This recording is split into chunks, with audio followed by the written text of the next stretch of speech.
Hello, everybody, and welcome to another stream of Tabletop Junkie. And today we will be discussing Castles and Crusades My House Rules. So I wanted to put some players at ease. I've been having some, I wouldn't say issues, just some pushback on some things regarding Castles and Crusades because Castles and Crusades is a pretty easy system to die in. I would say the same thing about Dungeons and Dragons a little bit too. It kind of depends on what you go up against, but um, anyway, I got to make sure I go through some things while I'm thinking about it too. So I don't really know how to begin or where to really start on trying to make people feel better about you know certain things. However, I did come up with a starting point. Didn't know how successful it would be, and I think it was a grand success. First off, I have learned a valuable lesson over the weekend. Number one, don't ever trust kids. When the kids say, we will play this right, don't ever trust kids. I had a kid that did, I had some play testers. It was my son and his friends, and for some reason we had one kid that had their character just go ape shit because they could, which I think on a mental level there's some things maybe going on there that kid wants to do in real life, but it can't because unlike a game, you could just make a new character and have fun with it. Whereas in real life, you don't get to remake yourself. So pretty sure there's some things there that needs to be worked out with that child and their parents, and I did kind of bring that up to him.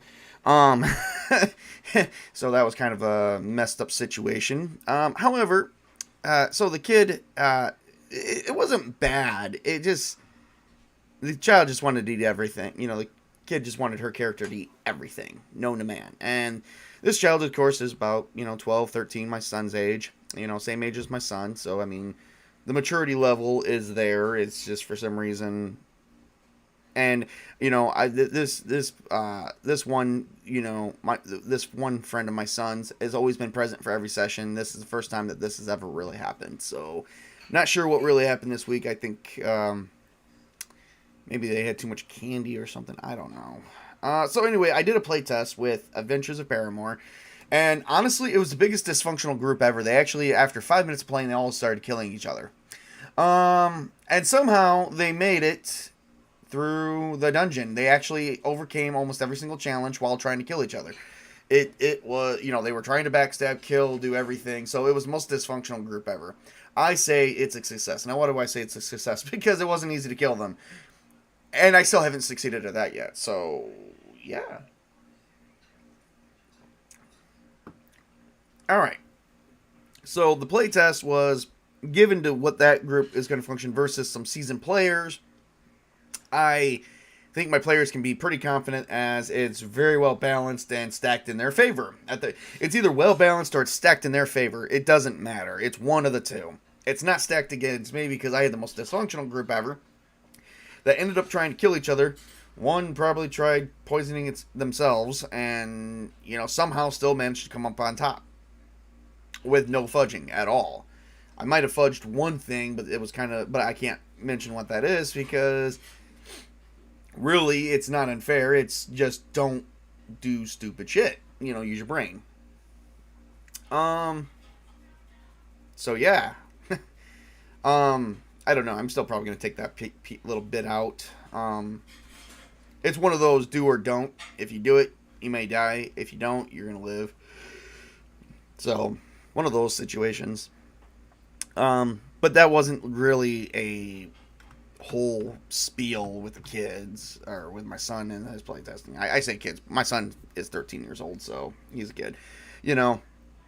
I don't know where I got the idea to use them as playtesters. I guess I figured if they were going to be idiots and do childish stuff, I figured my seasoned players may have a chance. Well, it turns out they have a bigger chance than they think. Because the kids are overcoming challenges massively.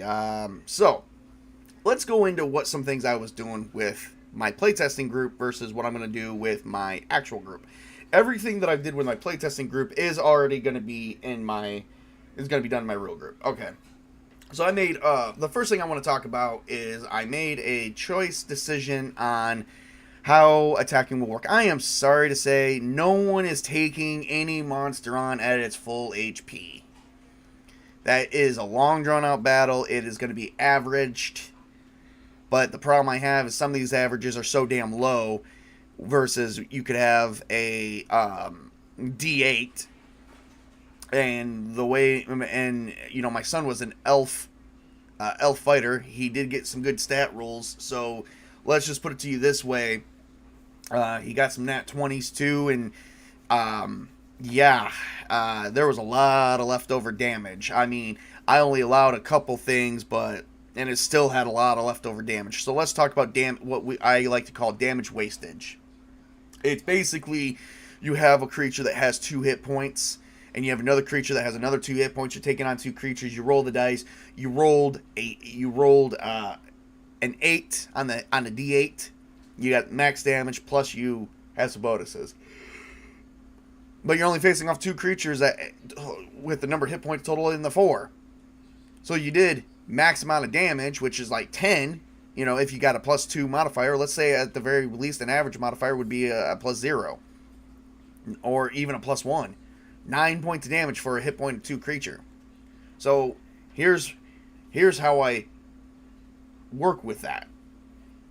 If any leftover damage automatically trails to another creature neighboring that other creature, or that is close enough to you to where the momentum of that thrust is still there. For instance, I had my son, you know, there was 2 orcs. They were back to back, you know. He went through one orc and came out the other orc. You know, simple as that. Because he rolled high enough where the combined, you know, his damage killed both of them with their being at full HP combined. Now, did that really work? Well, he killed the orcs, but he still had damage wastage. Meaning he still had leftover damage. But there was no other orcs near him, so what else was he going to do? It went to waste. I don't believe in damage wastage. This is something that I actually dealt with since Pathfinder 1st Edition. And every player I ever had with this got with me and said they hated it. You know, they said you got to roll for AC all the time. Well, you know what? You want to make a long, drawn-out fight? Make a long, drawn-out fight. I don't want to do that. Nor do I want to make creatures with only one HP point. Because your HP does determine your XP. Now, given it's not easy to level up in Castles and Crusades, I battle that with what I just pulled right there. That way, fights are a little bit more streamlined. Battle's not so drawn out and boring, and you can move on to the next thing, because there's other things besides combat in my games, you know. So, yeah. Try to have fun with it. It's not all about, you know, stab, slash, you know, kick, you know, bang, you know, not all about that. It's about the story. It's about role-playing. Having a good time, not being drawn out with trying to describe how many times you can swing an axe and how many different ways you can swing an axe. Or a sword, for that matter. You know, that's not the whole point. So, damage wastage. I'm not even gonna put this probably. I wish I had something to put it up. Damage wastage is basically being dealt that way. So if you have enough damage to take out more than one opponent, and that opponent is adjacent to that other opponent, you know, they're side by side or adjacent, regardless, they're close by, it's getting used. No, you only have to roll an AC one time. So that's how it's done. You roll a d20, you beat the AC, you roll for damage. Guess what? That damage travels to another enemy. It's called forward momentum, is what I like to call it. I mean, you're taking all that time to put all your momentum and thrust in one attack to do what exactly? Slice someone in half? Well, great. You could do that by taking their HP from wherever it is down to 0. But if you got leftover damage, so for instance, this is what I mean by it. You have a creature with 2 HP, another opponent with 2 HP. You rolled a 10. Well, you only need 2 HP to kill one. That leaves 8. There's another one next to it. You need another 2 damage to kill that. That leaves 6. That's the damage. You killed 2 opponents that were 4 HP together, but you still waste. But there's no other enemies, so you still waste 6 damage worth of. What do you do with that, right? You apply it to other enemies. You could apply it to the armor. Yeah, armor probably wouldn't be that good. But then, see, people would be upset because then they'd be destroying armor and stuff. And that would be, that's a totally different thing called sundering. And sundering is something else. So, the way I do it is it's kind of like, you get another attack. So, you kill one enemy, that damage, whatever's left, goes to into the other enemy. And then once that enemy... Now, it only goes to the other enemy if it's able to be dropped. For instance, if you have an opponent that you're taking on that only has 2 HP, and then another opponent that has, say, 20 HP, and you rolled a 10, you kill the one that... You attack the one that's 2, it's dead. Well, you have 8 left. Well, the other opponent only has 20 HP. So, what do you do? Do you damage the other opponent? No, it's wasted. So, the damage is only good if you can drop opponents. That's it. So, hey there, Witch King. Thank you for joining me. This is something you're going to want to hear. If you haven't heard from the very beginning, you might want to rewind back for the remaining 12 minutes. Because you're going to want to hear that too, this entire video point. So, to keep the battle moving... That is how I'm going to combat that little issue. Which in the end, believe it or not, I had a player who was dropping 3 or 4 enemies at once because, they're only level 1. They're not going to take on a lich or a dragon. Even the weakest dragon is still counted to be a level 3 in Castles and Crusades. The weakest, that's a baby. The only way you can take on a level 1 dragon is probably if you kill it in the egg.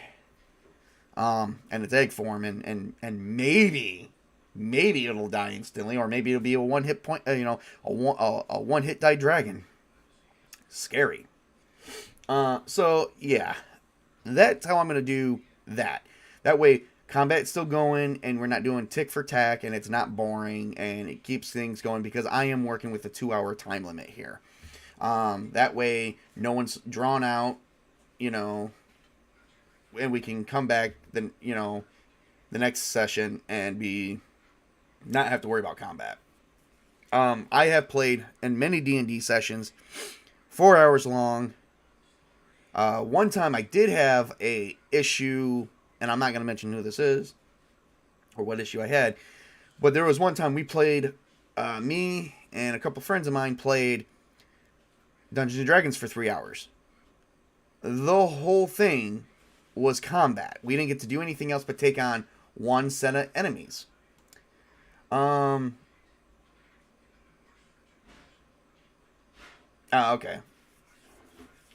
Well, you can watch it now or you can watch it later. Either or. Anyway, you only missed 12 minutes. Hey, Spartacus. So, yeah, we played for about 3 hours, and all we did was take on one set of enemies the whole time. We did some role-playing. We did some skill rolls, which took 15 minutes. And the rest, remaining 2 hours and 45 minutes, was trying to slay 4 barbarians. Yeah, we barely succeeded. And we succeeded. And then at the end, the person wanted to stop the story and say, well, we'll continue this next time.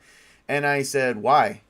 All we did was kill some bad guys, and it took us 2 hours and 45 minutes to do it. Why stop here? Let's keep going. They didn't want to keep going, so. Sadly to say, I ended up not going back to that session, and I don't think anyone else did because we were a little bit bored of the combat. I think there was another session we had that was all combat too, and we were like, we're not really furthering our storylines, we're not furthering our characters' personalities or anything. All we're doing is hacking and slashing, and it's like, nah, we didn't like that. So that is my way of dealing with that, because I'd like to further more things, because we could spend 2 hours in combat, sure, but I don't think anyone's going to have any fun. That's just my personal belief. All right. Um, let's move on to the next thing. Healing. Healing is a big thing right now because in Dungeons and Dragons, healing usually you can heal your full number of hit. You can heal your hit points, and it's usually your full number of your hit die plus your Constitution modifier. Well, in Castles and Crusades, it's only 1 hit point per day, at the discretionary of the castle keeper, and that's exactly what it says. So let me actually take an excerpt from Castles and Crusades.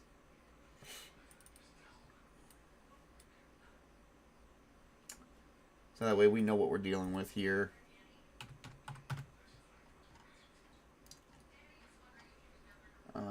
Let's see. I'm looking for healing. Healing.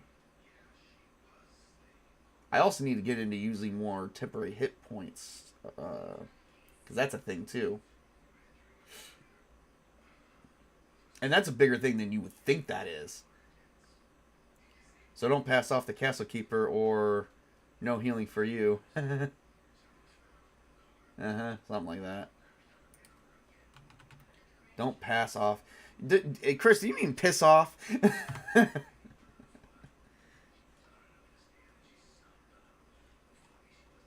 Alright. That's always a thing. Alright, so, in general, hit points heal at a rate of 1 point per day, and if only the character is rested, well fed, kept warm, and the wounds be intended to. After 7 days, the rate of healing increases to include the Constitution bonus, if any. And then after 14 days, the healing rate doubles, and after 30, it triples. Rates of healing can be adjusted by magical healing, herbs, diet, level of care, or other factors the Castle Keeper deems applicable. I have already dealt with this to, I think, the fullest extent, and I am going to pass on another thing to my players. I hope this isn't a deal breaker for you guys, but if it is, well, I'm not trying to be a douche here. I'm really not. But, I mean, if this is a problem, I'm sorry, but not sorry at the same time. This is not something I really care. Like, if you don't like how I do something, I'm sorry. I honestly, I don't really care. I'm doing this because this is not, now how I'm going to do this is not because I'm trying to be on a power trip or anything. I'm just trying to get the story moving. So, I've had some players actually have issues with certain things, and then I have some players that it's just been difficult trying to figure out what to do. So let me get up my screen share here real quick. Okay.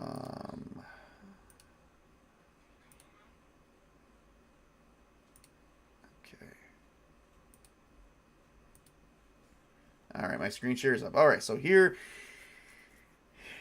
Tyrant, Chris, you're so mean. All right, so let me tell you guys how this is going to work. Healing or heal checks. I should actually have this as healing, but or heal. I don't know why I put healing. I mean, a bit of a typo in this one. I have pretty much probably dealt with this one other time, so I'm going to deal with it again. So the prime check of helping someone heal is a wisdom check to do for any type of heal or first aid. Secondary skill that help with that would be taking the heal skill. And then you do have some items that can assist with that. Items that can assist is bandages and herbs. Alright, so standard healing, which is by the rule book, is a character can heal 1 HP per day. Now, I didn't put in anything for 7 days, 14 days, or 30 days. I didn't put anything like that because you're going to use this skill to heal more than 1 HP per day if you're going to use the skill. That's the whole point of using the skill. So, standard without using the skill is just 1 HP per day. But the reason why, now you're probably thinking, well, why did you even mention it? Well, because if you fail, even on a fumble, the players get a minimum of this on a failed roll, or fumble roll even. And Spider Chris did mention like using spider webs. Yes, magical spider webs, mind you. That was creative. By the way, creative use of things. As long as I can see it, it counts. It counts. That was covered in a workshop video. Go check that out. So I'm taking that too. So I'm giving you guys, I'm basically trying to hand you guys, oh God, what is the person? Okay, so Prometheus, if that's the deity I'm looking for, in Greek mythology, stole fire from the gods and gave fire to the humans, to mortal man, to use for themselves. I'm giving my players fire. Here, do something with it. I'm giving you the power. You have the power. That's the most singing you guys are going to hear out of me. Alright. So, healing with a heal check. Alright. So, a character can heal 1 hit point per day plus the result of the heal check, which the result is actually down below. I have this in table form. Alright. So, stacks. Yes, stacks with bandages and herbs. On a fail or fumble, the heal check may not be used more than once per day. So, you can't retry it. However, you can retry it on a different character, not the same one. So there is a loophole there, but I mean, if you're only healing one particular character and everyone is like, oh, I'm fine, I only got a bruise, then who cares? If I go to sleep right now, I'll have that 1 hit point back. So, alright. Healing with bandages. So bandages can assist with healing and does 1d4 plus 1 HP per day. Yay! So if you do a successful heal check alone, which is standard, you get 1d4 plus 1 hit point per day. That's if you use bandages. And then, healing with her, and it is stacked with a heal check and herbs. Of course, you don't even need to, so to wrap someone in bandages, you don't even need to do a heal check for it. You could just wrap them in bandages. I'm not going to make anyone do a check for it. If you want to do a check, that's fine. But you only get this. You don't get this plus this. Or no. You get that regardless. Because this 1 hit point per day is actually factored into this part here. So you get this plus this. Now I said you get 1. Now this is also this up here. So this is also the same as this. Now, however, it is stackable. So you did a heal check to make sure you get that plus a different result. Well, if you use bandages and a heal check, I will allow you to do 1d4 plus 1 hit point with 1 hit point plus the result. So that means you get 1d4 plus 2 and then whatever the result is. Because the result does actually make a factor. And this is to help get people back on their... Yes, Prometheus was it. He did it because he wanted to even the playing field between man and the other creatures. Yep. Yeah, I was just making sure about that. Basically, I'm giving my players fire here to keep the story moving and not drag its feet, because this could really drag. And I don't want it to drag. I'm developing the story, and I want the story to be somewhat decent. But I don't want to go to Dungeons & Dragons rules on healing, because if I'm going to do that, I might as well just play Dungeons & Dragons. I might as well just teach that. Instead, I want to do Castles and Crusades. Why is that? Well, my reasons are my own. And no one else's business. Why I don't do Dungeons and Dragons right now. So, alright. So then if you do healing with herbs by itself, you get 1d4 HP per day. And you still get the standard plus 1. I just didn't put the plus 1 in there. It's not factored in there. Herbs are... excuse me. Herbs are kind of different because you already have to do an intelligence check to make sure you're getting the right plant, because you don't want to stick poison ivy in the wound. So this would be good. So I didn't really factor that in there. But you still get your plus 1, plus 1d4. Actually, if you're using herbs alone, regardless of which, you're still getting this 1d4. And then if you don't use the bandages, but like say you don't keep, you use a leaf and not bandages. Leaves don't count as bandages. You still get your 1d4, and then you still get your 1 hit point per day plus whatever the result is. So it's still 1d4 plus 1, and then whatever the result is. Using bandages, you get a 1d4 plus +2. It seems, yeah. That can be misconstrued. I may have to reword that because I think I'm even confusing myself. I may be. Regardless of which it's 1d4 per day. Bandages do the +1 because of that helps you guys out. So if you fail but if you just use herbs without healing, it's just 1d4. That's pretty fair. Or if you're playing Oregon Trail, you'll die from dispensary. I remember that. I remember hearing about that. All right. So let's just recap real quick before we start showing off the table. All right. Standard healing perk is 1 HP per day. If you heal with heal check, it's 1 HP per day plus the result, and it is stackable with bandages and herbs. If you use bandages and you succeed on the check, you get 1d4 plus 1 with another +1 plus the result. So it's 1d4 plus 2, and then the result's here. And then if you're just healing with herbs alone, it's 1d4 per day. And you do get your standard 1, especially if you don't find... Well, you only get your standard 1 if you don't... If you fail the healing check, you still get your standard 1. Because this happens no matter what. The 1 HP per day happens no matter what. So it's 1d4 plus your standard. Dysentery, yep. Now, if you do succeed on a heal check and you only use herbs, you get your 1d4 HP per day plus your 1 plus the result. So 1d4 plus 1 plus the result. It's very, very simple. I think I was overthinking it when I was explaining it. Now, this does stack with bandages and herbs. So if you use herbs and then if you use herbs and you use bandages, you get this result. 1d4 with a 1d4 plus 1. So that's 2d4 plus 1. And then if you succeed on a heal check, you get 2d4 plus 2 plus the result. Whatever the result may be. There is a part where you succeed. It's just standard, the text. That's what you get. So, but once again, you have to be in an area to have herbs, and you have to already have the bandages on you pre-time. All right, let's look at the table. Okay, so fumble, which is a natural 1. There is no consequences, but bandages and herbs count as the use with no benefits from them. So, if you don't roll a heal check to get this, fine. You still get this result here. That's it. If you do a heal check to get this, this, and this all together, well, you get a fumble, you lose all your abilities here. But you don't really, you successfully address it, you just don't get the natural healing because maybe you didn't open up the cut large enough or something like that. Or you opened it too large and something else happens eventually, but there's no consequences to it.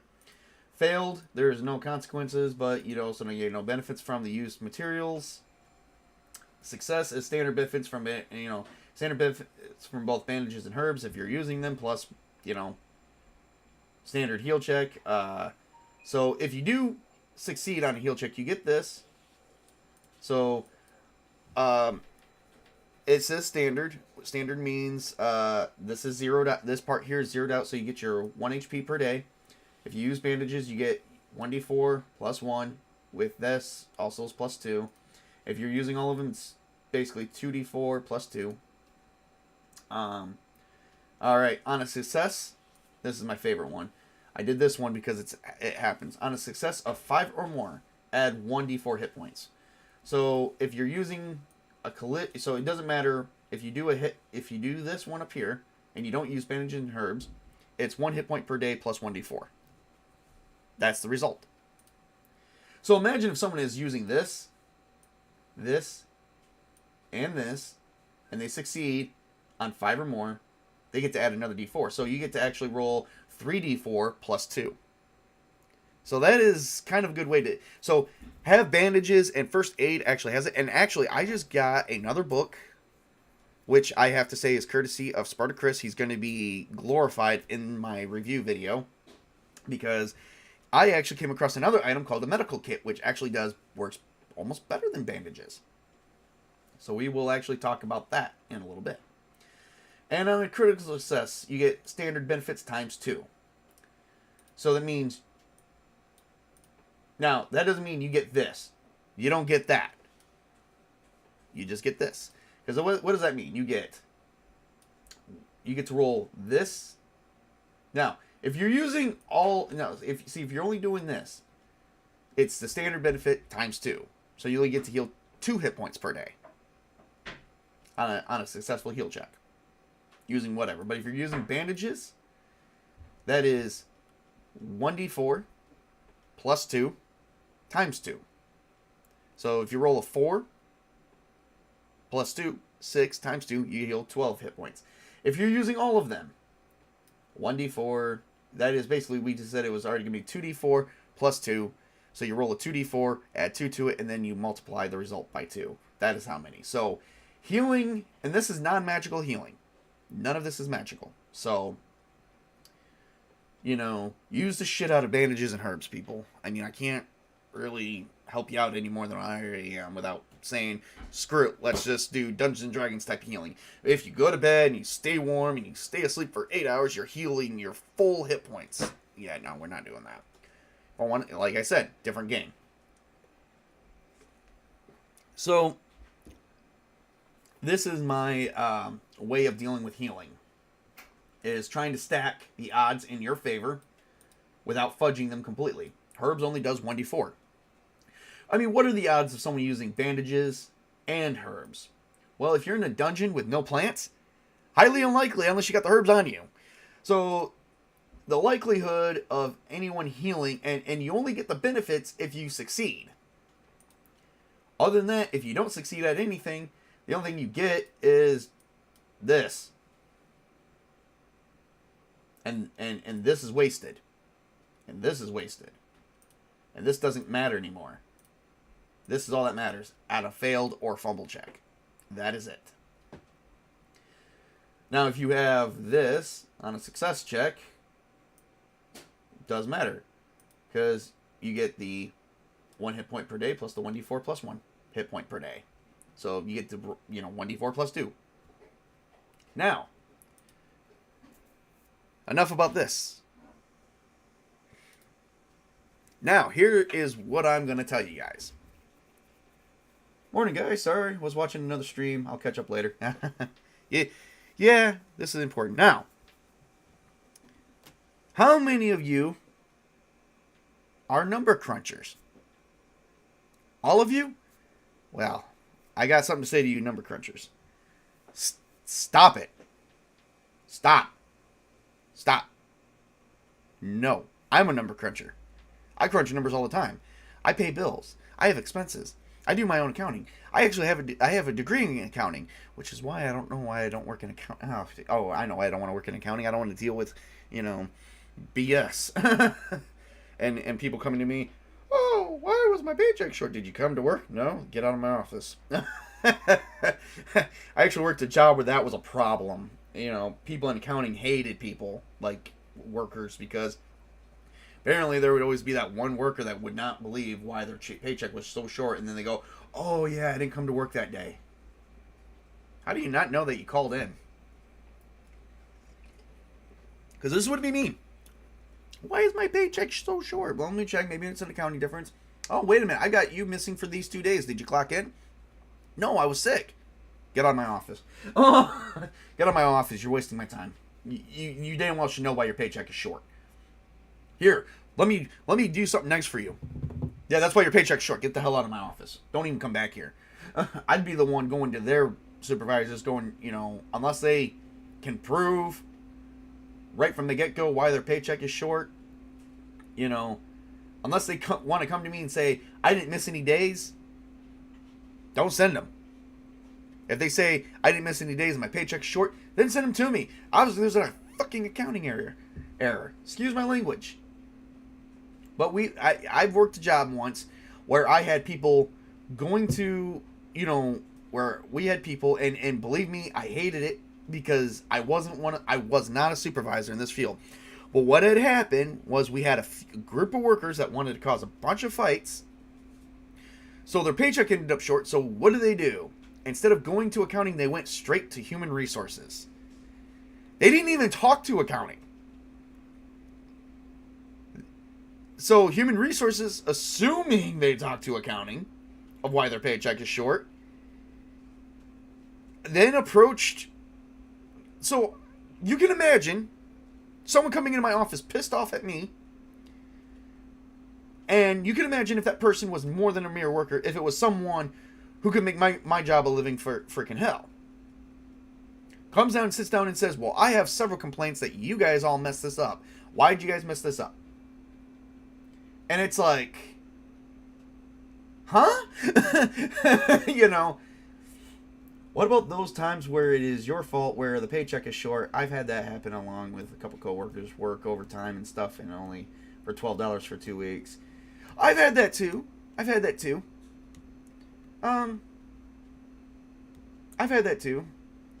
But you know what? I've worked several different jobs, Chris, and my only argument with that is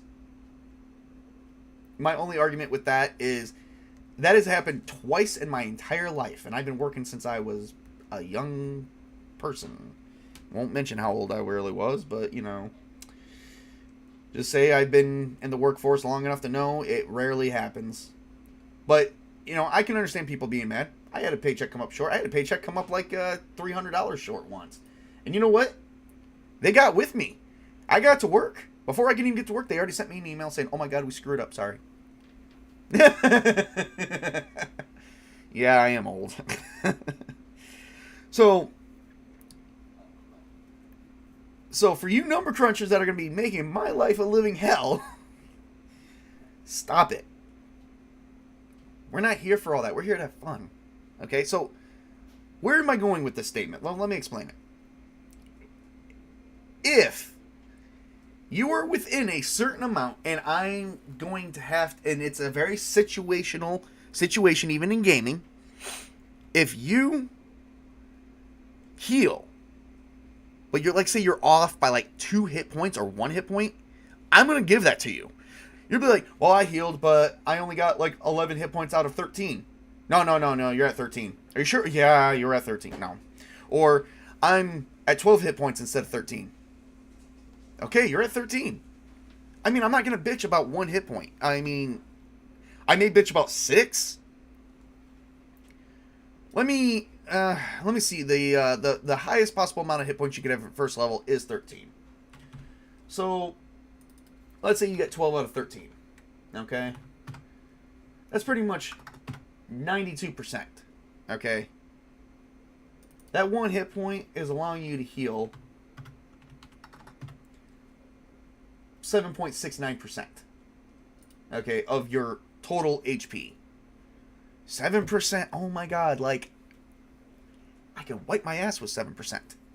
I hate to put it like that, but I can wipe my ass with 7%. Okay, it's 7%. What's the difference between 15 cents and 50 cents? I mean, are you going to bitch about it? Are you going to bitch about 15 cents or 50 cents? Well, actually, here's a better idea. Let's say you got $1,000 credit check or something in the mail. And because, you know, your job owed you $1,000. But they were still off by 15 cents. What are you going to argue about, the $1,000 or the 15 cents? I mean, pick and choose your battles on this one, guys. They didn't tell us until we got our paychecks. One coworker is still fighting over... Oh, okay. Well, no. You know, honestly, I've never been in that situation. I've only been in situations where they've corrected it. You know, we've had to go in there. You know, I've never personally been in the situation where I had to go to HR for anything, to be honest. Of course, I don't make waves. So, yeah, you know... So, if you are within 7.69% of being fully healed, which is basically 1 hit point out of 13, fine. For someone like Wizards, let's talk about Wizards. Wizards generally, at most that a level 1 Wizard would have, depending on their Constitution score, could have 5 hit points. On average, they'd have 4. All right, or unless most Castle Keepers would be jerks and say, you gotta roll it. Oh, you got a 1. You only have 1 hit point. Yeah, no, I ain't doing that. I will never do that to someone. So let's say you got 4 hit points, because in Castles and Crusades, your level 1 wizard will have 4 hit points.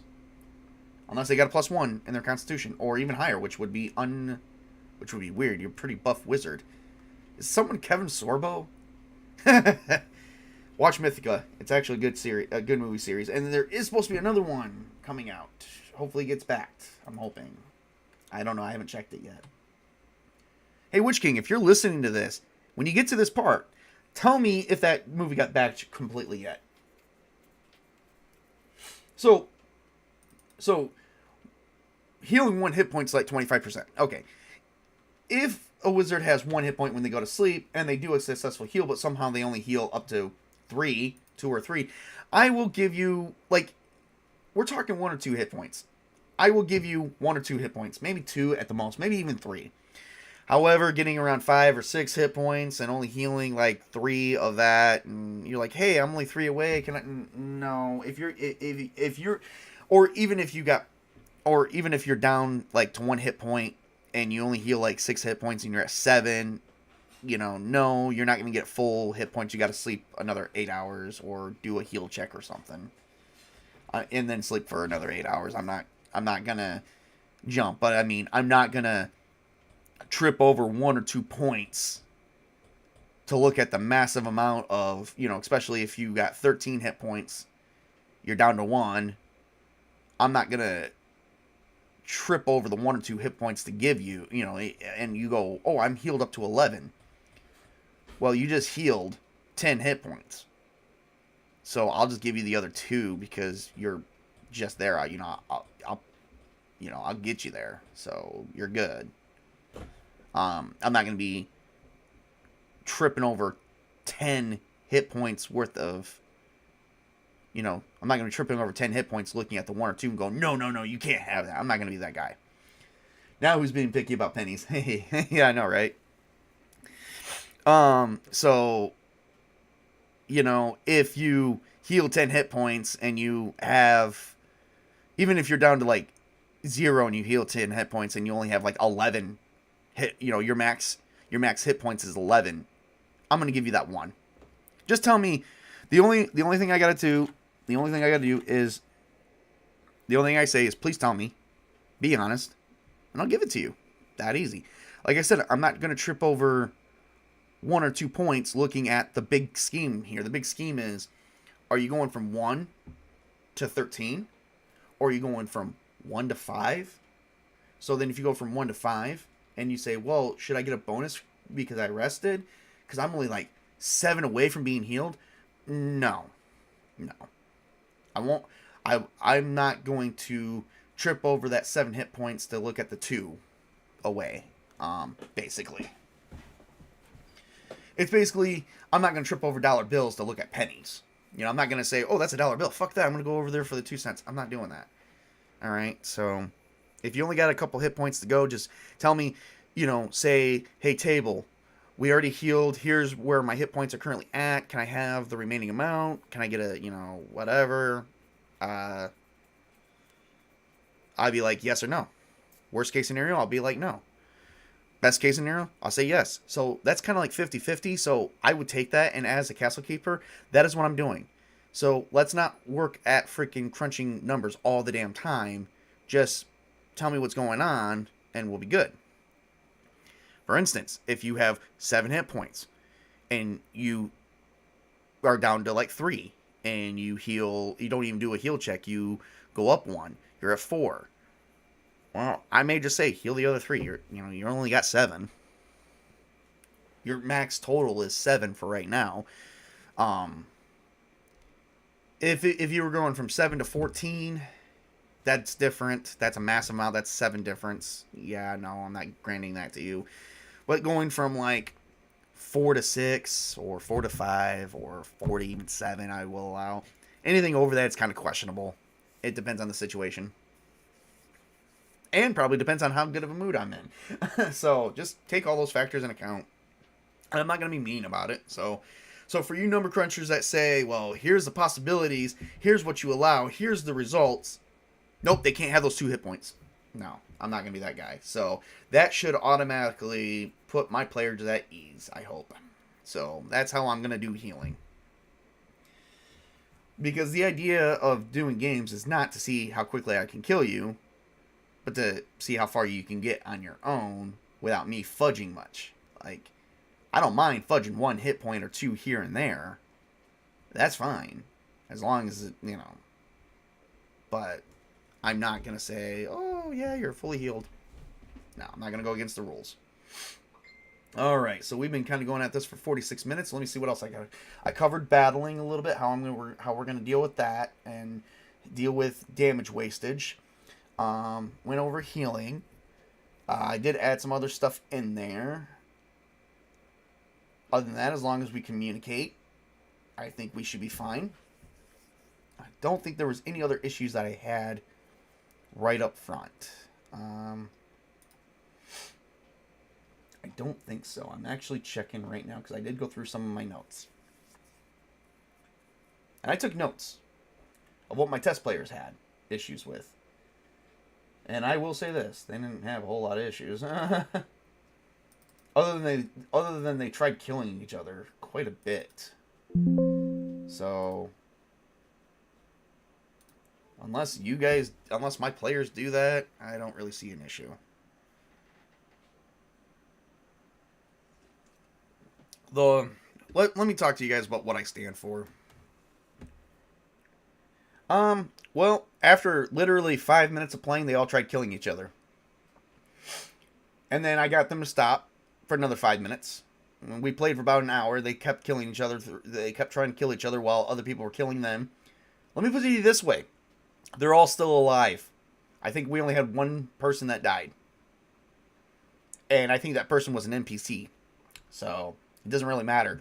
All my players are still pretty much alive. And by pretty much, no, they're all still alive. So, mind you, I was using my son and his friends as a basis. You stand for drugs, sex, and rock and roll. No.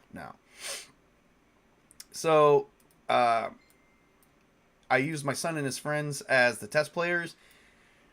I figure if some kids can beat this game, so can some seasoned players who can plan better, think things through better. And I totally effed that up. I did F that up. I gotta fix that. I gotta see how many more of those I have.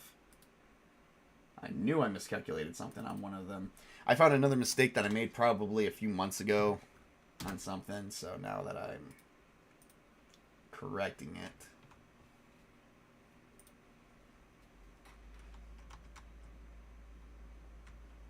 And I corrected it with everything else. Good. Funny story. I made a mistake a while ago, but didn't make it with everyone. Didn't make it with just made it with one creature, which was a human barbarian. Alright. And I'm going to have to do something with Chris over here. You heard it, folks. Tabletop uses his child and his friends for human experimentation. Are you serious? That made me sound bad, dude. Like, real bad. Nope. So, I keep to meaning to check out the Mythica films. Thanks for the reminder. Yeah, honestly, they're kind of more D&D than D&D is right now.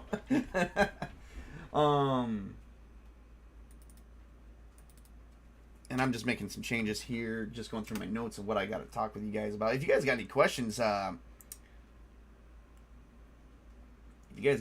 please feel free to ask. I'm taking this time to do some Q&A. So.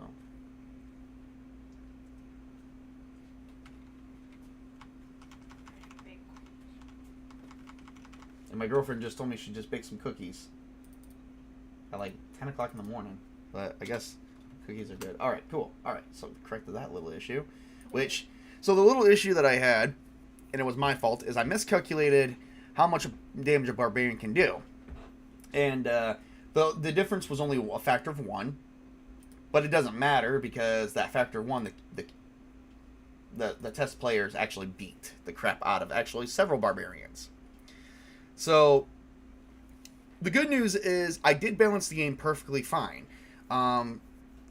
There was maybe a couple times they were outnumbered They were kind of outnumbered, but they still were able to overcome the challenge. So I figure, if a bunch of kids can beat this story, so can some seasoned players who have been playing tabletop games for a while and know that, maybe planning using combat maneuvers would be pretty good.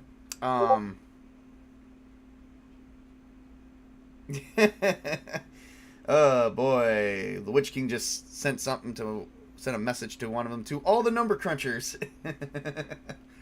Yeah. So if basically if some kids can, beat this, who's only been playing tabletop games for a year or two, can some seasoned players, just plan things out, go through it. Boy, you guys make me sound like I'm evil. Anyway, I swear, if I get canceled over this, I'm gonna be really mad. So, because that's not the case. All right, do we have any? All right, so let's see here.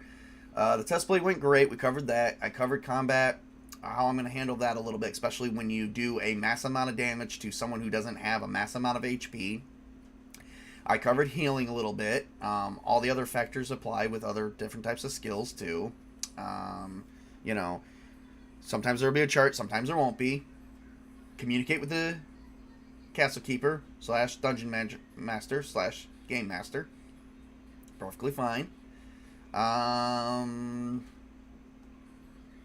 Stop being a number cruncher.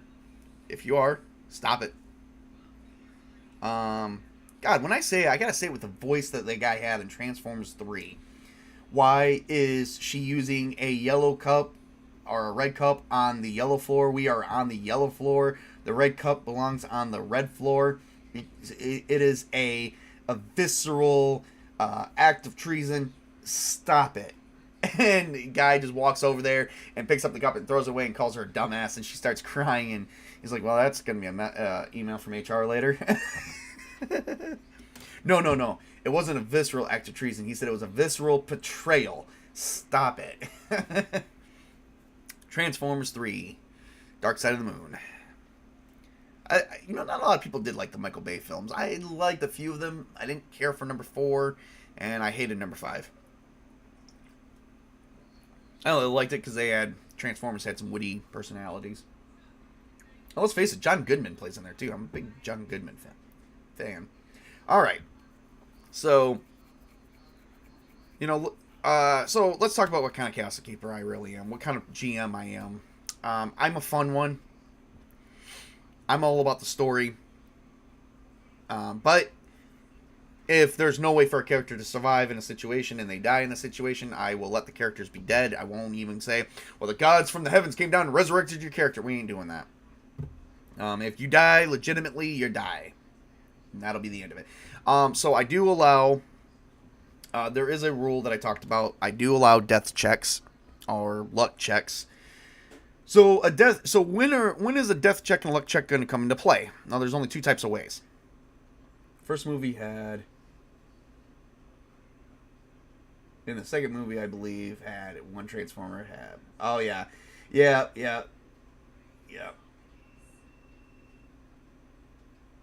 Oh, they did have an actual Apollo astronaut in the film.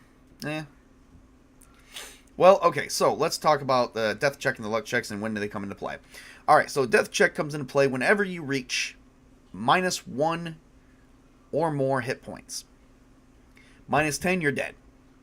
Alright, so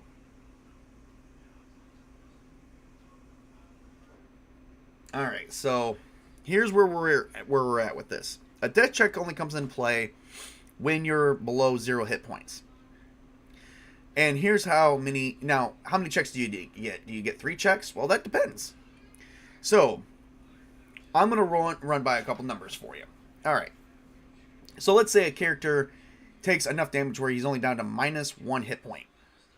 How many death checks does he get? Well, that's very easy. He gets 10. Because every failed attempt he gets, he is still bleeding out. He increases from -1 to -2. And since he started at -1, he increases 1 each time. So he'll get 10.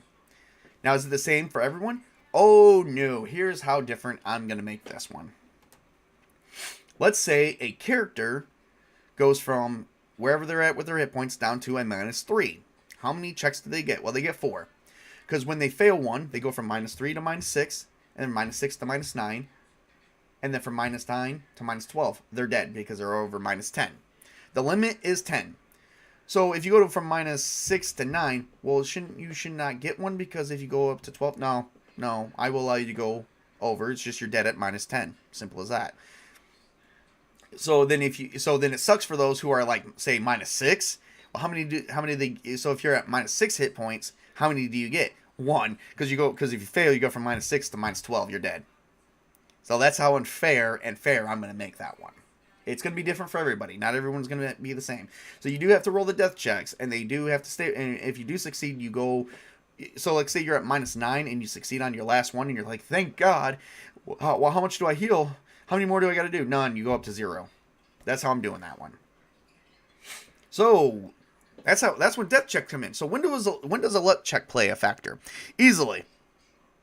I just had a wizard where an enemy critical hitted her. This was one of my other players. She was a bit more mature because it was my son's mother, which we do game. She had a wizard with 4 hit points, and we did a berserker where he was wielding a club, and he critical hitted her. I got a nat 20, and mind you, I do follow this guide here. So I do actually do. By the way, I do criticals a bit differently. Normally in D&D, in most games, they just do double damage. Well, this is how I handle this. And I'm going to show you my charts, because I got charts. Yay, charts.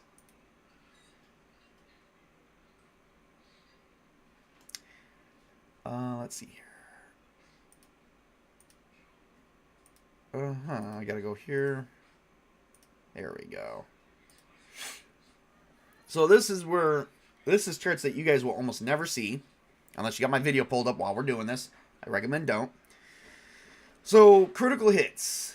Nat 20s, which means you rolled a 20 without gaining a 20 with bonuses. We all know what natural 20 is. So when you do a critical hit, you do have to roll it again to see, and you, whatever your result of that dice is the results here. When you roll again, if you gain anywhere from 1 to 5, it just does normal damage plus 1.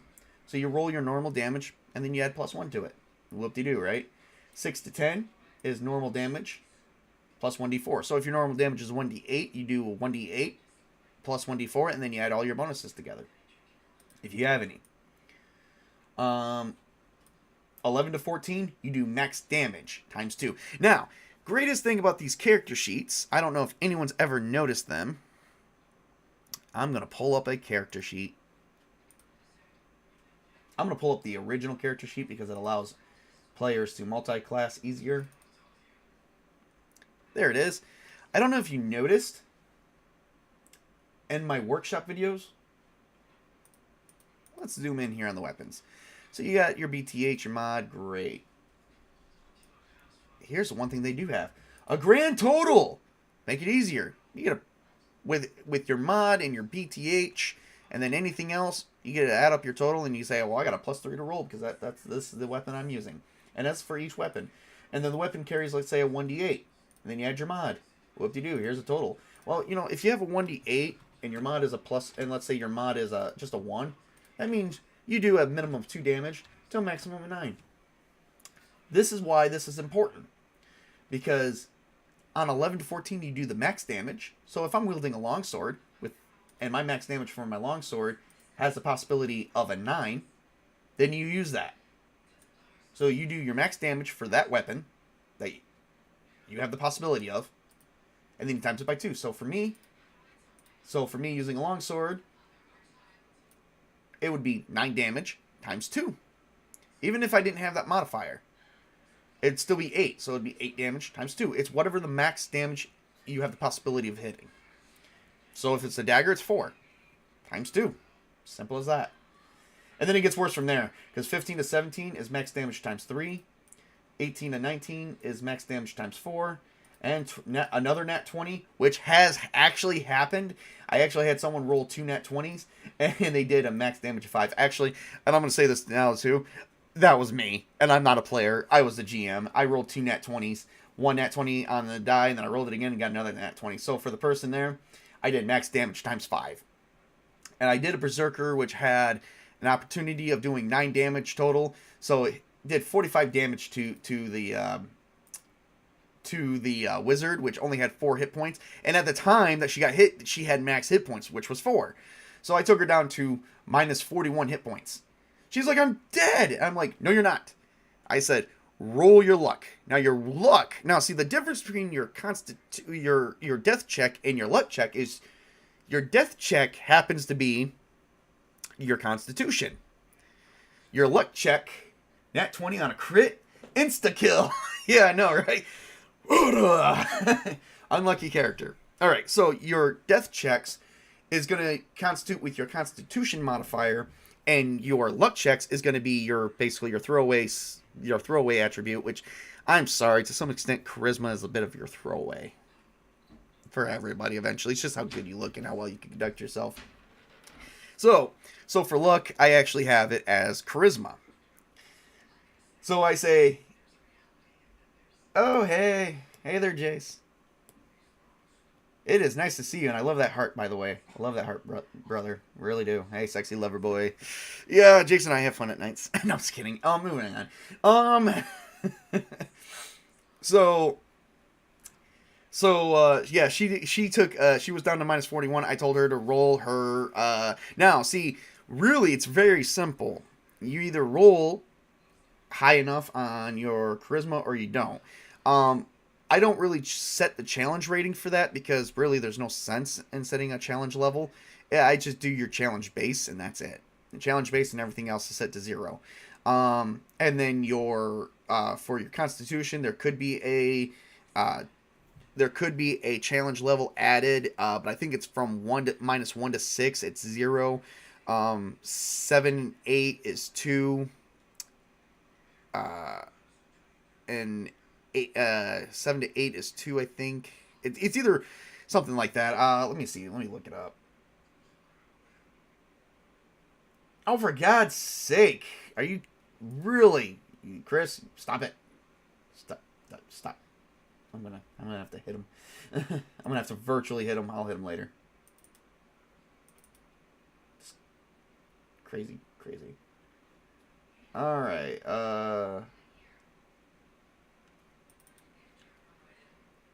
okay, yes, okay, I have it here. Oh, crap, you guys can see that. Alright, yep, there we go. Here, I'll even show you. This is the GM screen. I've kind of added this. So here's where I I was right, sort of. So even 0, here's some actions you could probably take if you do succeed. You know, I don't really follow the actions and the effects, but when you do roll your death checks, I do apply the CLs here based on where you're at on your negative roll.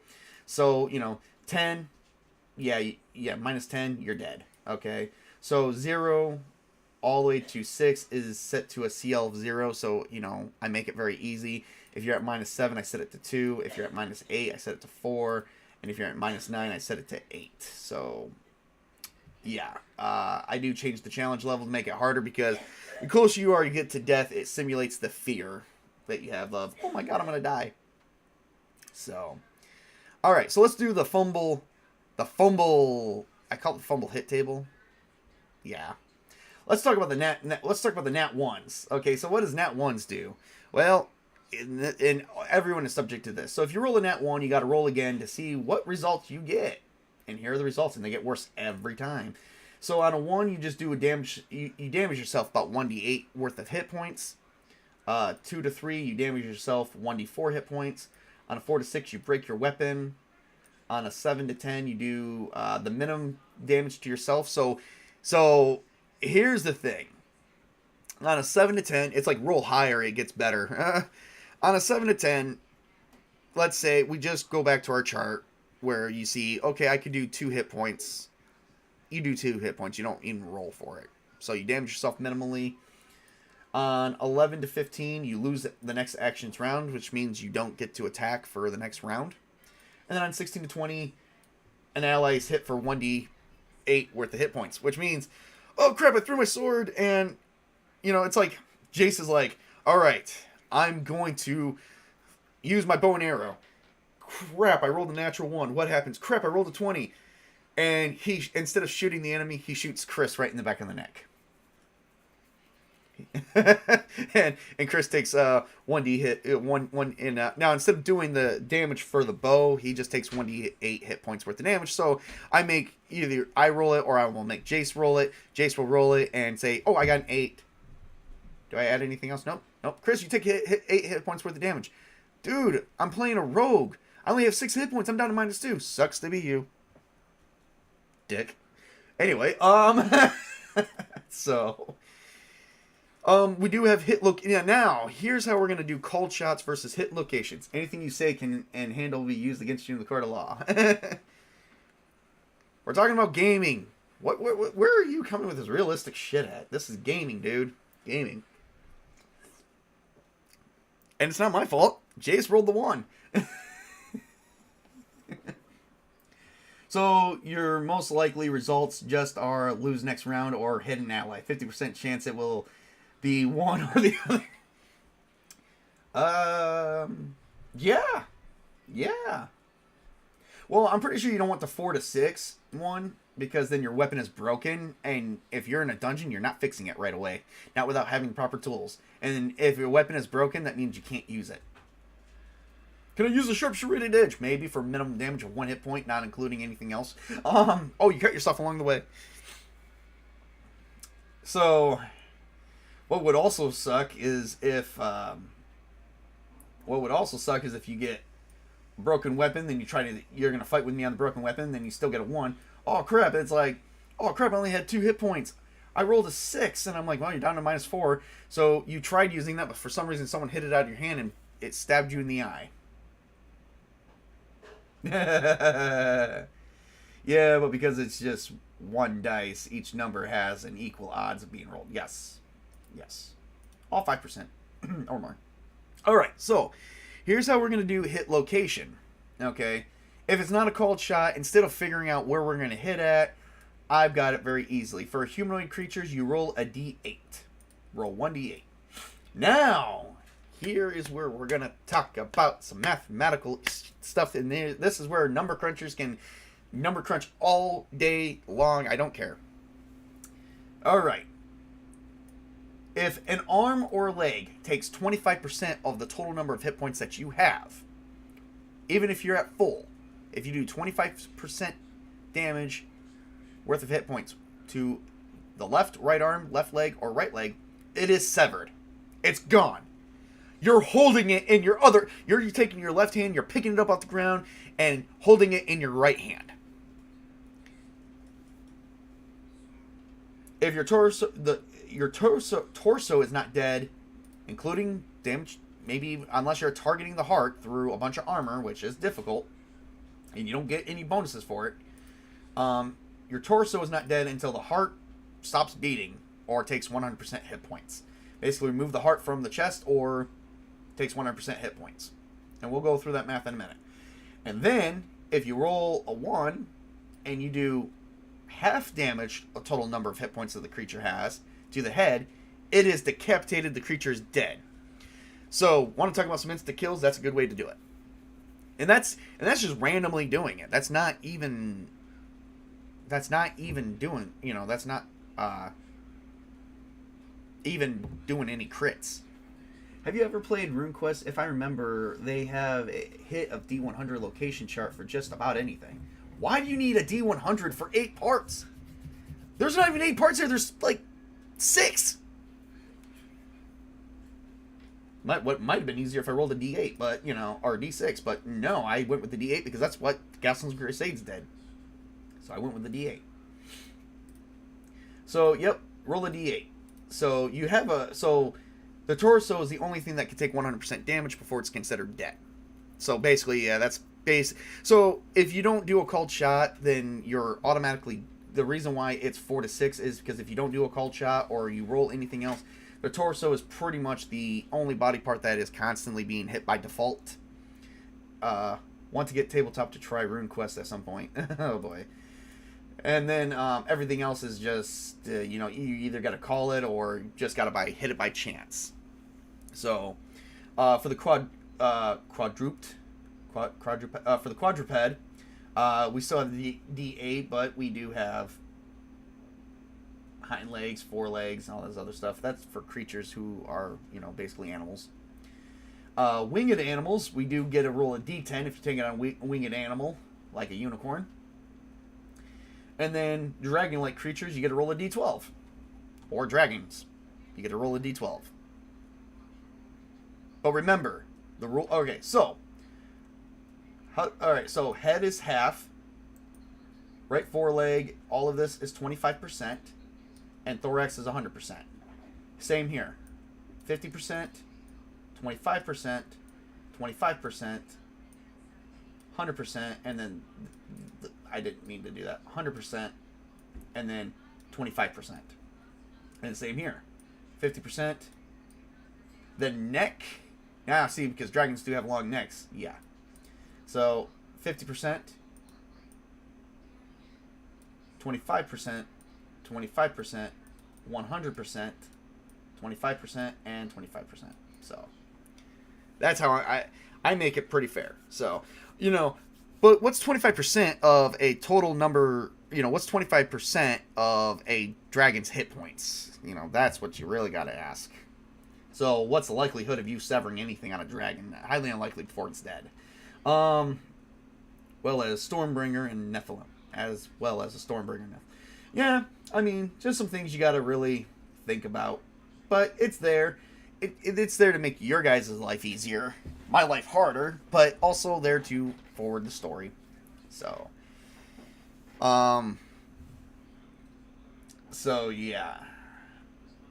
So so with each roll, if you want to just attack their torso, you don't have to roll. You don't have to roll anything. All attacks automatically default to the torso. But if you want to see where you're hitting a creature at, if you want to do the left arm or the right arm, it's either you roll the hit location table of the appropriate creature, or you do a called shot, which you take a -8 to. But if you succeed, you do double damage. Now, brings me to my next point. And hopefully my last one, because I think this is going to cover the last bases that I did here. How do you do double damage on a called shot if you get a nat 20? Ha. Ha.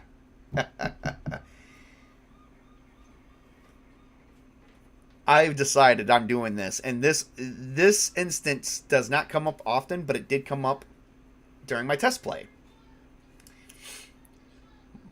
My son, who plays an elf fighter during the test play. Mind you, I'm going to say this right now. Everybody was an elf. I had an elf wizard, another elf wizard, an elf fighter, an elf assassin, and a human rogue. I had one person who didn't want to play an elf. But she was raised by the elves, and they were all from Elfheim. So,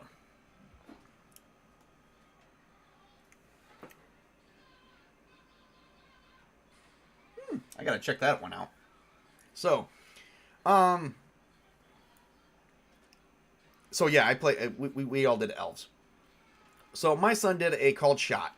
He says, I want to decapitate, he says, I want to chop off the head of this monster. I'm going to do a called shot. And everyone's like, no, don't do it. Don't do it. You got to take a -8 to everything. He's like, yeah, but I got a +5. And yeah, I got to take a -8 to my roll. But he's like, I got a +5. It doesn't matter. At the very most, what is that? Like a minus, like a 3 difference? He says, no matter what I roll, I just take a -8 to. So he's like, I got to hit this creature on a 12, right? 12 or better result. He says, I could, so he's like, he did some math. So he looked at me and he says, well, essentially I could do this. 17 -8 is, let's see. Well, let's see. 17 -8, that's 9. Okay.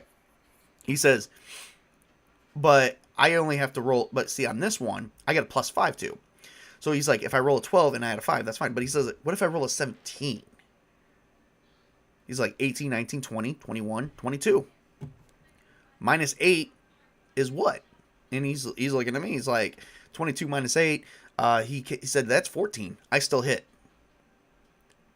And everyone's like, but you got to hit high, like 17 or better. He's like, well, not necessarily.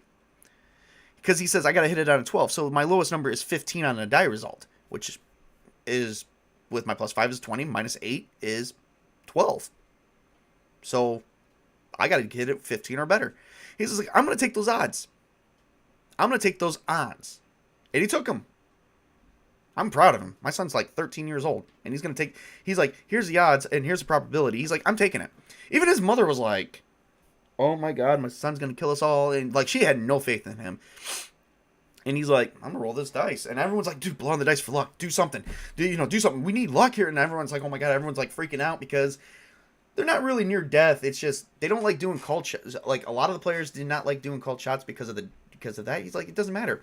Because he's like, no matter what I get, if I succeed, it does double damage. He's like, I roll a 1d8 plus 3. He says, no matter what I roll, it's going to double it. So he's like, I'm taking it. So he rolls, and you know what? I cannot make this up. I crap you guys not. Actually, I'm just going to say the word. I shit you guys not. He rolled a nat 20. On a called shot.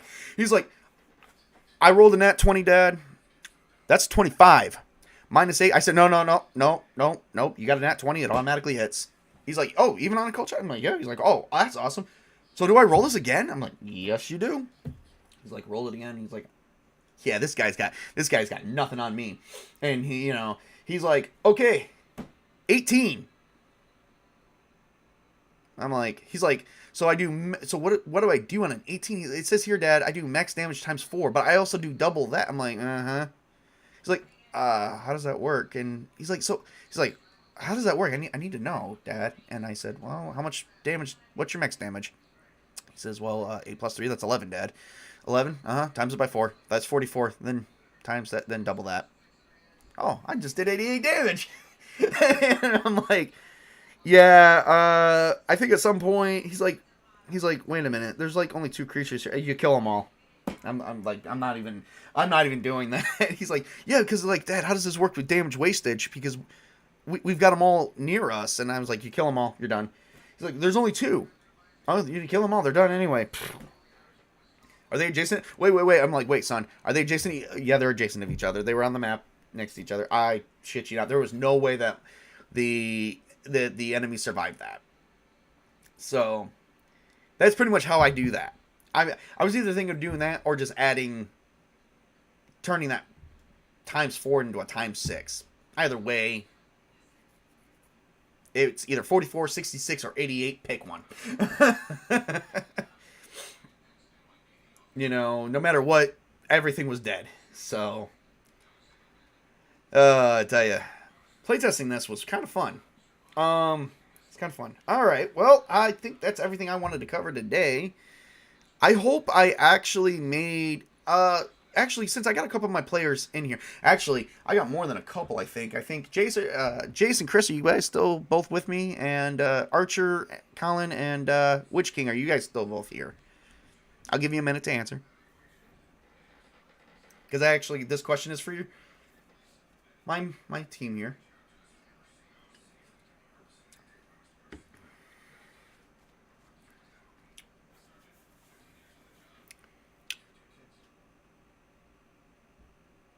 In the silence of things. You guys probably hear something in the background. That's not me. Oh, okay. Jace is still here. All right. Witch King, are you still with us here? Doesn't seem like he is. No, I went ages ago. Oh, okay. Well, wait, you went ages ago or your mind went ages ago? I mean, that wasn't ages ago. So anyway, as I was saying, did you guys have any questions, or do you guys feel more comfortable about how we play the game now? Do you guys feel more confident in your character's abilities? And Jace doesn't know this yet, but I got to run this by him. I was thinking about trying to get him into tabletop, but not on the same day that we do it, because I was doing something separate for Jason, Chris, and Priz. which are two other of my friends. Making something for you in private, no work stuff. Oh, okay, cool. Yes, just wondering how your son makes it with parents like you and your ex experience. Oh, would you stop with that? So anyway, I just wanted to know, Colin, if this and for Colin and Witch King, I just want to know if this helped you guys inspire some confidence with playing Castles and Crusades moving forward. Because that's what this video was ultimately about, was discussing what kind of castle keeper I'm going to be, plus with what the rules I'm going to be using, and what I'm going to use for my makeshift rules. And for Jason, Sparta, I had this idea for you guys to actually do this on the gaming channel. I did run it by Prismatics, but I was going to try to get you three in a game separately on Sunday afternoons with us, playing, or with me, playing Castles and Crusades, and we were going to call it the... I'll have to watch from the start. Did you come up with something about range combat from cover/concealment? No, we're just going to use the basis for that. Let me show you the table for that. I don't know if you've seen the table for that. If that comes up into question, this is what we already have charts for that, and I'm not going to be... We already have chart adjustments for that. Let me pull that up for you.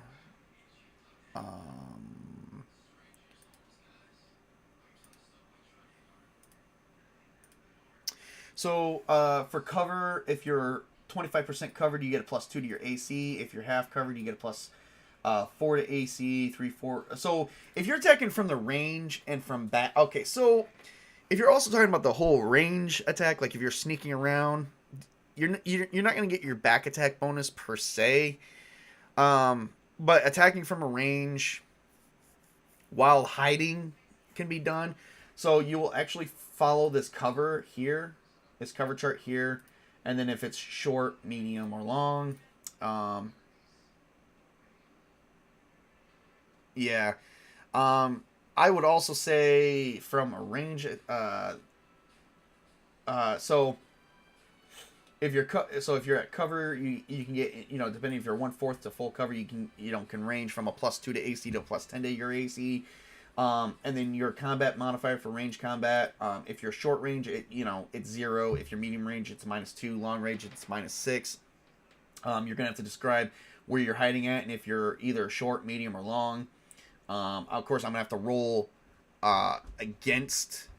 I'm gonna have to roll a notice check to see if I notice you. If not, a couple of things you can add is if you do a rear attack, even if you're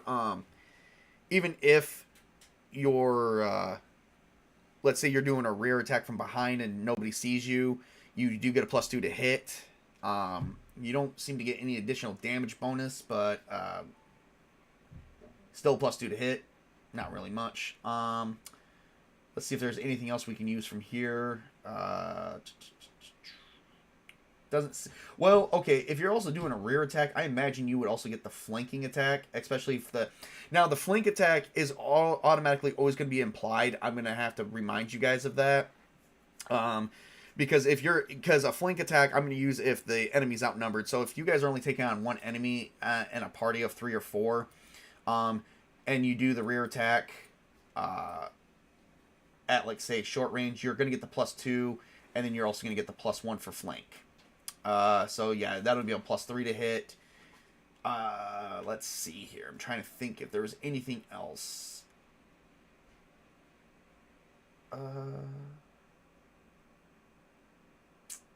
It doesn't seem like there would be.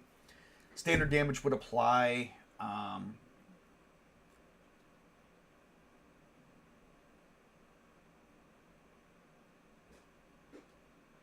Range attack from a mount or unstable. Okay, yep. As far as surprise would go, if you're surprising someone, these would I would have to actually look at these. These would actually, if you have Twilight Vision, you do get you don't get a +2. The CL gets a +2. Well, I think you would, because if the target is blind and can't see you, you get a +10. So yeah, I guess So, I mean, if you got Twilight Vision or any kind of things that would help you out, that would help you out. So that would build up there. But other than that, that's what we do have. That's pretty standard. So we're going to go for standard stuff.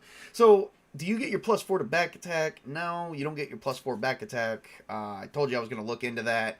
No, that only works for that back attack thing that we talked about with rogues. Is only going to apply to melee. But if you do, in a sense, get behind an enemy and you hide and whatnot, your AC is going to depend on the cover. Plus, your hide check is going to depend if the creature notices you. The distance is going to take an effect, but then what will also take an effect is the fact that you're behind someone, so the rear attack will take into effect. And then if the party outnumbers the enemy, then you also do get the flank. So, and then on top of that, anything else like this stuff will play factors. So, I mean, I am giving you guys a ton of factors. It is built in your favor. I hope. All right. Thanks. Covered within the tables. Yep. Okay. Good. Yeah, I was thinking of sniping while hiding. An example range attack of version of the back attack. Yep.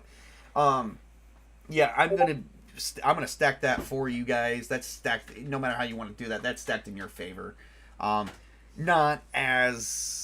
It's not stacked in your favor as well as probably what Troller Games would have done it if they did count the back attack as part of the range thing versus the melee. But it is still pretty. I mean, I think it's pretty fair. So no, if you do a back attack, it is only for melees. But if you're going to attack from a range and you hide and you do the snipey thing, I will, according to the tables, I will look at the tables and tell you what your bonuses are and what you do get. So I get that. Even think realistically, a sneak melee attack gives more opportunity to choose where you're attacking, thus giving more damage, which is not so easy at range. Yep. Argumentatively. Alright. I think that's pretty much everything that we've covered. I've been yammering on for an hour and 30 minutes. I did not want this video to be this long, but, had a lot to cover. So I hope this has inspired confidence within all my players to make sure that they're not going to have any instant kills. Even if they do, you do have a chance to get out of it. Based on how things are. Because as a GM, some GMs, I think young GMs suffer through this more than ones like me. They'll just end up trying to take out the party. Me, I build a world around a story, and I want the story to be played out with the characters that join the story. I will stack a lot of things in your guys' favor, but all within methodical and logical reasoning. If it seems like some of my messages have been kind of rude, I do apologize. It's just I'm trying to remain neutral here because I'm trying to make sure that you guys have a fair chance on beating this story as well as uncovering elements of the story. There's a whole story built around this world, so I am all about, doing that. So, all right. Well, if there's nothing else at this time, I do got some other things I do got to get to today. So I don't know if I'm going to do another stream later on today. I'm supposed to, but I have not. The book I'm doing the review on, I have not covered yet, so I may just push it off till tomorrow and just take the rest of the day for myself, plus just do some out-of-end stuff I have here and there. So other than that, that is everything I have.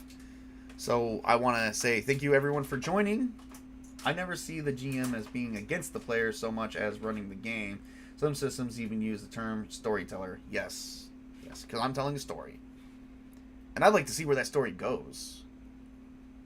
See, even as a storyteller or GM, I'm going to add this little note here. I'd like to see where the story develops into and how the players influence the story and influence the world. That is true role-playing to me. It's not about them being defeated. It's about them, if they do get defeated, hopefully they get defeated enough to where they're not dead, but enough to where it is a defeat. Because there is you can lose in a battle, but depending on how bad you lose and live, goes, oh man, I can't believe we survived that. We lost, but we survived. What do? We're going to regroup. We're going to plan this out. We're going to role play this whole thing where we're going to take some downtime and figure out how to take out the enemy. We're going to regroup, heal, gain some weapons, and we're going to try this again. You know, that's what I like to see more than we're all dead. So, all right, everybody. So that's kind of what kind of game master I am. So, yeah. Yes, it's a role-playing / adventure game, not a war game. Yes. And you know, little side note, I don't really care for war games, so. But we will probably have a war game inside of this game at some point, because there will be probably a war going on. I don't know. You know, sometimes some wars have a way of ending an age and starting a new age. So there will be a point that Paramore will enter in the second age, but we don't know when. Right now, there's a lot of development. There's a lot of development on it right now, so we'll go from there. All right, everybody, I got some messages to check. I got a good friend who's been messaging me. You know, I think he's kind of... Table has it out for us, like, when he hit me with a spear, I'm in the shoulder. When did you ever get hit? Oh, when I was pinned to the wall. Oh yeah, that was in the oh god, that was in the Slasher 7. You know, the Slasher 7 where someone was trying to take out Jason Voorhees. We were doing a game during the summer months, and somebody was trying to take out Jason Voorhees, and Chris's character got automatically pinned to the wall, and he's like, "No, I'm stuck here." I was there at the dawn of the second age of Paramore. I am here. Okay, cool. Well, we don't know yet. Right now, we're still in the first age of Paramore. We don't know how much longer it's going to be for the second age yet. But we will find out. We will find out. The story, I'm allowing the story to develop naturally into its own thing. There is, we're going to actually find out that there is a second generation of gods. I've got 4 of them developed, but I'm not going to have any more. Because to me, the second generation of gods came from the first generation in some way, shape, or form, or even started the first generation, but wasn't gods, but achieved it after that. So there's a whole set of new gods. Maybe religion sporadically spores up. Maybe we're going to talk, you know, since the game is also called, that we're playing, is called Castles and Crusades. Maybe we'll talk about having a crusade here or there. Maybe there was a holy crusade. I've already been pinning around ideas for forgotten deities that started before the original deities. So before, you know, we're talking about a 0 generation of deities. Please say one of them is a deity of knowledge / exploration. I don't know about that one. I don't know. I would have to check. So we do have a lot more stuff coming up in Paramore. I think Paramore is going to be my world that I just develop, and I'm going to play till the day I probably go down like this is it, because I like where it's becoming. I like on how the region of Kakistos is divided up among 4 main lands of basically kings. And I love on how the other regions are turning out. There is going to be 2 more regions. The region of Solana, which we talked about, which you guys will visit that region a little bit, because there is going to be, for that, there's going to be something nice for you guys at the end, which will come up again later in a different story, but not with this story. Just found ways to expand on that story. And then there's another region called Region of the Dead, which that will be another region. And the name is a bit of a play on words. I would say play on words versus misleading, because it's called Region of the Dead, but it's not what you think it is. So there's a lot of things for you guys to come up with. I'm hoping we can... I plan on just developing more and more of the story, even if you guys as players don't continue the story, and maybe I'll find new players that would read my past videos, and then we'll move on from there. I love you too, Jace. And Jace, I've been getting your messages. I didn't know if you were still here, but I've been getting your messages. I'm going to check out what you sent me in a minute. I'm just not able to change over right now because I'm in the middle of a stream, but I'm getting ready to get out of it. So, and I've been thinking about doing, keep up the good job, man. I am, brother. I am. And, you know, for those who don't know, Jace Fox has started his own gaming channel, but I don't think there's been much posted to it yet. I don't know. If you guys do like games, tabletop games, video games, all kinds of games, it's called Uh, oh God. Uh, I forgot the name. I don't want to mislead.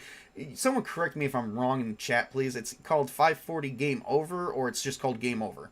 But it's got the 540 logo, but it's also got the title Game Over on it.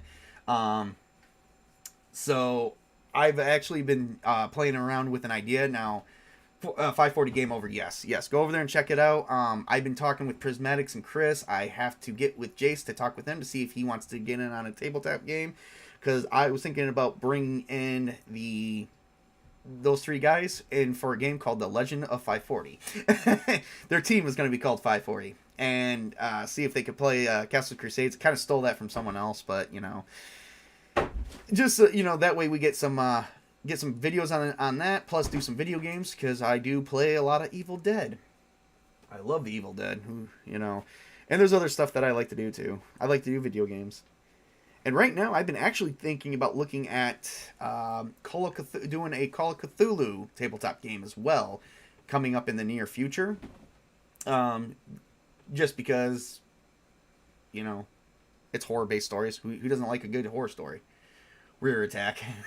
So, all right, everybody. I love everyone who has shown up today. Thank you guys for showing up. I do appreciate that. But this video is not built for be 2 hours long. So I'm going to be letting you all go and telling you guys to work hard this week, game hard, play hard. You guys got to relax and everything, and have a great and wonderful day. And I'm going to too. Dark Ages Cthulhu game a few years ago. I was playing Dark Ages. Oh yeah. I love Call of Cthulhu. I'm a big Lovecraft person. I gotta go.